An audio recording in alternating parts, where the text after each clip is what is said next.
Dje rreth orës 17 në stacionin policor në Gosivar, një 22 vjeçare nga një fshat i Gosivarit ka denoncuar se ish i dashuri i saj me iniciale LQ nga fshati Negotin, pasi ishin ndarë e kishte përndjekur dhe shqetësuar, dhe se gjatë ditës në orën 14:30 para ambulancës në një fshat të Gosivarit ishte sjellë në mënyrë agresive ndaj saj dhe nënës së saj, pas së cilës kishte sulmuar fizikisht personin TA, 33 vjeç nga fshati Forin, duke menduar se ishte bashkë me to, po merren masa për zbardhjen dhe dokumentimin e plotë të rastit. Mbrëm rreth orës 21:50 në sektorin për punë të brendshme Tetov, BH 43 vjeç nga fshati Vrapçishti i Gosivarit ka denoncuar se djali i tij i mitur ishte sulmuar fizikisht nga 4 shok klase, 2 nga fshati Poroj dhe 2 nga fshati Çegran, nga shkolla e mesme private në një fshat të Tetovës ku ai mësonte,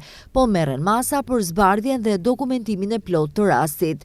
Dje në periudhën nga ora 10:30 deri në orën 14 në rajonin e Tetovës, punonjës policor nga Departamenti për Kriminalitetin Ndërkufitar, Migrimet, të huaj dhe riadësim në Tetov, në rrugën Iliria dhe në rrugën Vëllezërit Miladinov në Tetov, kanë arrestuar dhe shoqëruar në polici personat BM 29 vjeç, AC 23, QL 27, FL 34, KL 53 vjeç dhe RL 33 vjeç, të gjithë nga Kosova, dhe MS 46 vjeç, KK 40 vjeç, GD 36, FO 32, RL 38 dhe AP 33 vjeç, dhe po ashtu një person të mitur, të gjithë nga Republika e Shqipërisë, pasi që kishin keq përdorur qëndrimin turistik në shtet, gjëgjësisht kishin qëndruar në kundërshtim me qëllimin. Ata janë mbajtur në stacionin policor dhe pas dokumentimit të rastit, ndaj tyre do të pasojnë parashtresa përkatëse.